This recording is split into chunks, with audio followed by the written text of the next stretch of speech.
The comments, views, and opinions expressed in the podcast are those of the speakers and do not necessarily represent the views of Point 72 Academy. All information provided herein is for informational purposes only, is not investment advice, and should not be deemed as a recommendation to buy or sell securities. All investments involve risk, including the loss of principal. This podcast does not constitute an offer to sell or the solicitation of an offer to purchase any security or investment product. Any such offer or solicitation may only be made by means of delivery of an approved confidential offering memorandum. This podcast may not be copied, and it may not be distributed or furnished to or used by anyone other than the intended recipient without the express written consent of Point 72. I think the easiest way for Academy Associates to stand out is go talk to PMs. You've got this incredibly unique opportunity to probably see 20 to 30 PMs of your time at the Academy. If you stay quiet and you sit at the back of class, no one's going to notice you. No one's going to want to mentor you. Whereas I think if you ask good questions, really make the effort to go out and meet people, you can really stand out. And there's an incredible opportunity to make an effort with analysts on the desk, discuss ideas with them, debate their investment process, and just get a sort of level of transparency that you'll never get again. When you're in the Academy, you have this sort of air pocket of transparency and you can learn a ton. That's Emmett Kearns, an industrial analyst and a Point 72 Academy grad. He's talking about the number one question I get asked. How can I stand out as a candidate, as an Academy associate, as an analyst? This is a career that offers big opportunities, and everyone wants to know how they can get into the front of the line. Today, we'll talk to one of our lead recruiters about what we look for in candidates. Plus, you'll hear from Emmett and his PM about making the right impression coming out of the Academy. I'm Jamie Goodfriend, founder and director of Point 72 Academy. Since 2015, we've helped more than 125 recent grads and early career professionals discover an investing career and earn an analyst role with us. This episode, we're talking about how you can stand out. We recruit at every level, from freshmen and sophomores who are just considering an investing career to professionals who have already graduated and begun building experience in the workforce. We receive a lot of resumes across our Academy programs, but we're not looking for great resume writers. We're looking for great talent from any background to become an analyst at our firm. We want the very best, and this episode is about presenting yourself in the best light. To help you understand how to do that, I sat down with Enrica Chung. Enrica leads our Asia-Pacific recruiting efforts and has been placing students in finance careers for more than a decade. She knows the many paths you can take after graduation and how daunting it can be to find the one that's right for you. She's also seen thousands upon thousands of candidates and knows what she's looking for in the next generation of investing talent. Enrica, thanks so much for joining us today. Thanks for having me. You've been recruiting talent in the finance industry for more than a decade. Today, you lead the recruitment efforts for the Academy across our Asia-Pacific offices. I guess my first question is, how did you end up as a recruiter? I fell onto this career serendipitously. In my first career, I was in corporate communications and marketing. I was working with our then COO, who found that I had a passion for marrying the right talents to the right roles. And I strongly feel, actually, that making sure that our next generation is excited and passionate about what they do next as a career is a very, very strong endeavor or passion of mine as well. So I love what I do. I'll do it every day. I'll do this over and over again till there are no more students to place. When you're thinking about interviewing candidates, what kind of advice would you give to students today as they're exploring both careers? Irregardless if you're in the banking industry or in any other industry, my best recommendation is make sure you do your research. Speak to the people on both buy side and sell side, and make sure that the career that you choose is right for you. There is great nostalgia of being on either buy side and sell side of things, pros and cons. So make sure that you've done your research, speak to the right people, understand what the challenges are on both sides, and be prepared to take on those challenges as part of your careers. So what are the kinds of questions you might have them ask? I'll have them ask, what is the biggest challenge you've had during your career? And how did you mitigate that? I would ask them, what's the best part of your job and why? What's the worst part of your job and why? And have a sort of self-reflection as to see if that is something that you as a person might be able to deal with during your career. So what's an example of a sell side attribute where you would say a candidate should lean more towards the sell side than the buy side? Okay, so I guess my answer for being on the sell side of things is usually what I hear from candidates that they don't get to choose the types of stocks or companies that they follow. They usually write a report or do research mainly on what the company wants to sell. So they're quite restricted on what they can do. Whereas on the buy side, there's more autonomy for one to look at more various types of companies and be more entrepreneurial. In early careers, everyone needs a little bit of guidance, and that's the reason why being in a part of a structured or training program that Point 72 runs, for example, is a great way for one to learn those parameters and learn how to do it properly. Once you get the fundamentals in place or the training under your belt, then you're ready to make those decisions and be more entrepreneurial. If you are entrepreneurial, have a lot of great ideas, think outside the box, and see something else that some others don't see, potentially buy side might be a place for you. As you've transitioned to the academy here at Point 72, what have you found to be a great profile of an academy candidate? Well, look, no one person is alike. Everyone is unique and everyone brings something very different to the table. Having said that, though, what we look for generally would be commerciality, grit, curiosity, and passion for the markets. What's an example of that you've experienced during your conversations with candidates? So, for example, is we've got students who come in prepared with various stocks that they have researched throughout their short careers or academic research they've done during classes. We've also had students bring in computerized portfolios or models of their stocks that they've been following as well. So that shows me passion. That shows me eagerness. And when I see these students in person, they have a gleam and a sparkle in their eye that just genuinely tells me that they're passionate about what they do. You can't do a job that you're not passionate about, regardless of how much money you're earning or how much prestige you're gaining, or whatever that title is, right?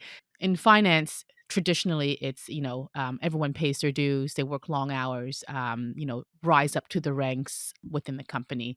Students have a lot more choices nowadays in terms of what they want to do, and if it means being an artist, if it means being in finance, if it means being in tech, then as long as they're happy, then I think that's a very fruitful life that they live. Talk to me a little bit about the resumes you see. What's something on a resume that you wish people would put more often that really speaks about their character beyond finance and beyond stocks?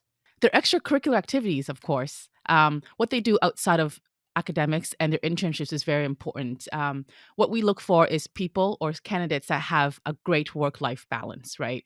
Most recently, I've actually seen a candidate who really enjoys street dancing.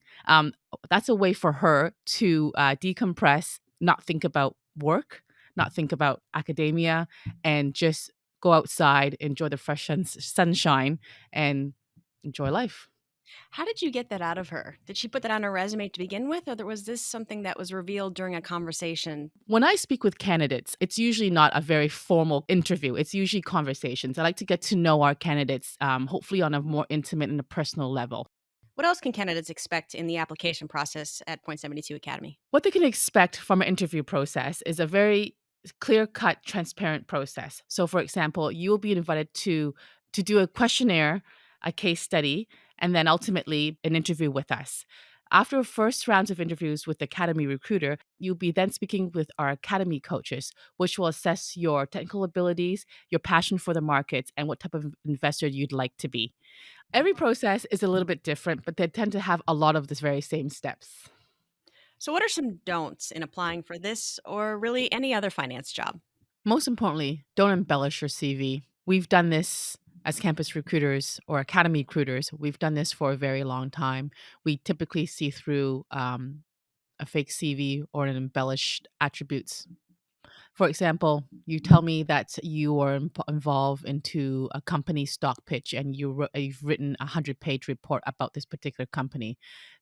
Once we have a longer chat about this said company, to realize that you actually probably just have made a small contribution to it and not necessarily have done a deep dive to truly understanding that company and making that recommendation.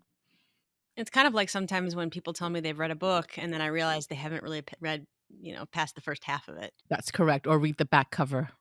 So, some other don'ts. Apart from your CV and your technical attributes, we also look for a balance, your personality, what type of person you are. Are you ethical and are you respectful? That comes off in dressing the part for an interview, making sure that you're on time for an interview, and making sure that you're respectful of everyone's time and the questions that are asked during the process. Have the way students think about their careers changed during your time as a recruiter? So I think over time, as technology gets more advanced, there's more information on the market. Students actually do a lot more deep dive into the various types of careers or different types of companies. They're asking a lot more intelligent questions. They're asking about career progressions. What the company can do for them in terms of training, in terms of support, whether it be physical support, emotional or mental support to help them with that career. So they're actually a lot more pickier in terms of what they want to do and what company they want to join. And how do you answer that at Point 72 Academy when students come to you with this kind of background and acumen? With pride, I actually say that Point 72 is one of the very few companies I've ever worked for that has quite a structured training program. We throw a lot of money and resources into our early careers to hopefully build them organically in house. To hope that they will, be a positive contribution to the company. In a mid to long term. The Academy is the greatest path to the buy side seat simply because we give you structured training, structured learning. We teach you the fundamentals, and we give you all the tools for you to be an investor. You heard Enrica tell you about what she looks for in talent. But we also wanted you to know more about how she found her path to finance, the unexpected lens she takes towards her work, and some of the challenges she's overcome along the way. If I wasn't in this industry, I will likely be dissecting a lung, a kidney, or a left leg somewhere in the world. So when I grew up, I was really interested in science. I like to understand how things grow, why things die, how things evolve. I've always had a passion for it. When I was young, I built my own little science lab. For Christmas, my parents got me a microscope, and that was the best gift I've ever received, and I still have it to this day. And that passion to turn into reality when I got a little older and the TV show CSI was on TV. And obviously, it is very Hollywood, it is very dramatized, but that sort of captured my imagination even more. Then going to school, I'm thinking, what do I want to do when I grow up? I went to University of Toronto, and they had a program called Forensic Sciences, Forensics and Anthropology. And I thought, that's actually pretty cool. And so I did that for 3 years to then realize perhaps it's not the most practical in terms of choice of a career.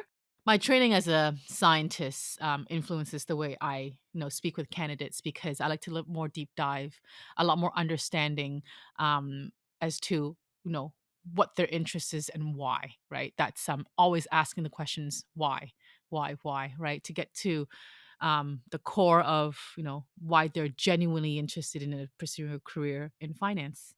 I strongly believe that what I do has an influence on the next generation, and I want to make sure that I do the right thing for them. Some of the challenges I had to overcome in my career was working in Asia. I'm Western educated, and then going to Hong Kong, making and working in the first time in a very different culture. I had to sort of learn quite a lot in terms of diversity, the lay of the land, culture, food, people, languages, and it's just not Hong Kong, right? How Hong Kong is different from Singapore, how it's different from Japan as well. Trying to learn a lot of that culture, which vastly different from what I'm used to being in North America. What makes this job interesting to candidates is that because we are one of the very few firms that truly spend a lot of time and resources training our people. And I genuinely, hand to heart, haven't seen that many firms I've worked with spend so much dedication on making sure that the next generation succeeds. So this actually makes my job easier because it's a great selling point to people who are in early careers, and also I feel very satisfied knowing that we've given them, a great stepping stone to help them with potentially, a career in finance. That was Enrica Chung talking about finding her path to finance and how she uses her unique background to help evaluate talent for our firm. But what about once you're in the academy? How do you make the right impression as an intern or as an academy associate and set yourself up for a long term career? To help answer that question, We invited in a portfolio manager and a Point 72 Academy grad to talk about what PMs look for, how Academy associates can make a great impression, and what helps people succeed when they get here. My name is John Haruni. I'm a portfolio manager. I'm Emmett Kearns. I'm an analyst working on John Haruni's team, covering mostly industrials, consumer, and a little bit of tech. Emmett, as an analyst, he has all the basics. He's way above average in intellectual horsepower. He's got that rare blend of skepticism and confidence at the same time. So he's able to act on his research with very strong confidence and yet always maintain skepticism about what's around him. I think John as a PM has the usual sort of prototypical PM traits: dedicated, works hard, passionate about the industry.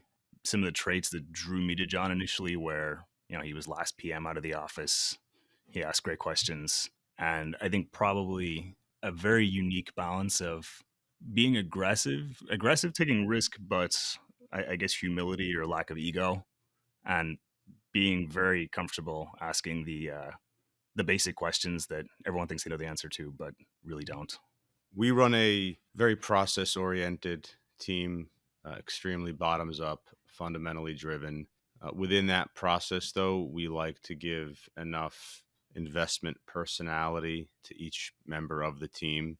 So we sort of put guardrails in place. We have our principles in place, but within those principles and guardrails, we definitely want artistic freedom. So in figuring out that this was the team I wanted to join, I learned that pretty early on in the academy. A bunch of us looked at a company in the building product space, and we modeled it, we pitched it, and John came to speak to our class. And, it was early days for us. And I think it was a moment of realization that our work was just not good. And the way I was thinking about the business was not good. It didn't make sense. And I think sort of the way John framed investing was just very different from anything I'd heard before. It wasn't about nailing the numbers or anything else near term. I mean, that's important, but it was kind of, this is deeply, fundamentally what the business is. It was just kind of an incredible blend between knowing the business and the numbers, incredibly well, but also having this sort of deep underlying view and opinion on the business.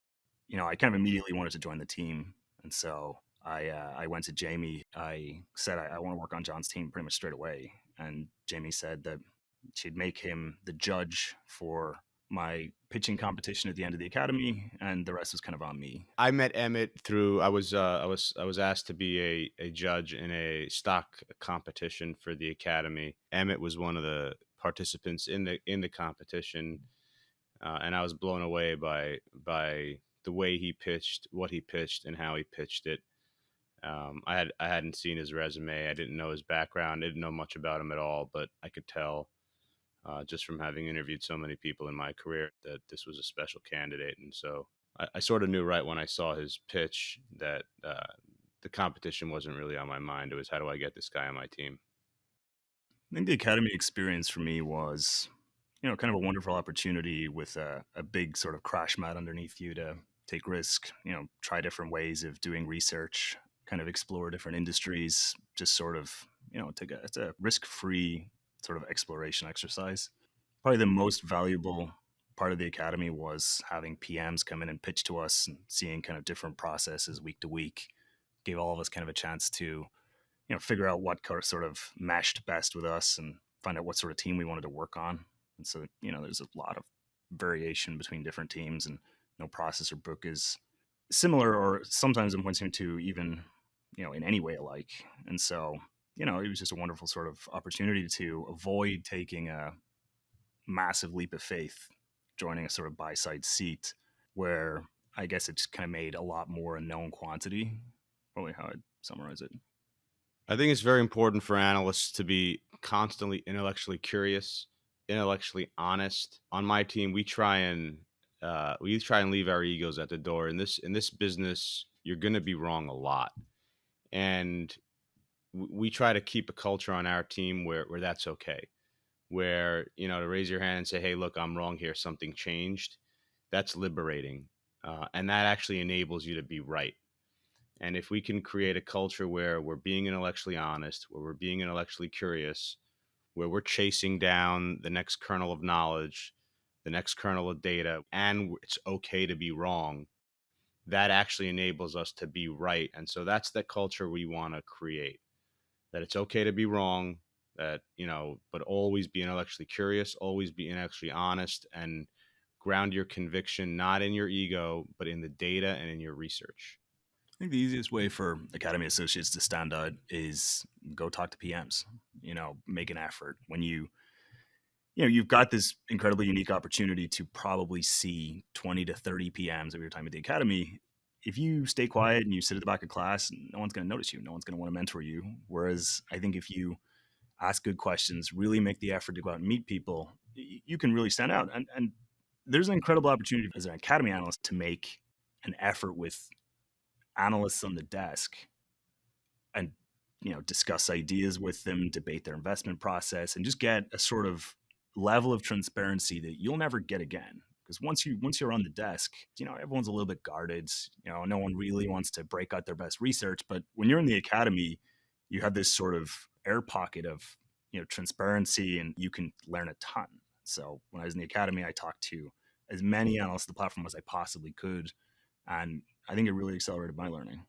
I'm amazed at the caliber of talent that I see. It's year on year, it just gets better and better. But I think to stand out, it still comes back to what it's always come back to, which is passion. You have to love it. You have to want it more than the next person, and you have to be competitive, and you have to want to win, and you have to have that drive, and and you have to be the type of person that can get up when you're knocked down. And the intellectual horsepower and the blocking and tackling and the basic skill set is becoming a commodity in the investment game. But it's these intangible personality traits that I find are unique. That was John Harouni and Emmett Kearns talking about how they ended up working together and how their backgrounds influenced their approach to the markets. I'm Jamie Goodfriend, and this is Becoming a Hedge Fund Analyst inside Point72 Academy. Listen to our entire series to hear from portfolio managers, analysts, and practitioners on the ins and outs of this industry, and learn how you can become a part of it.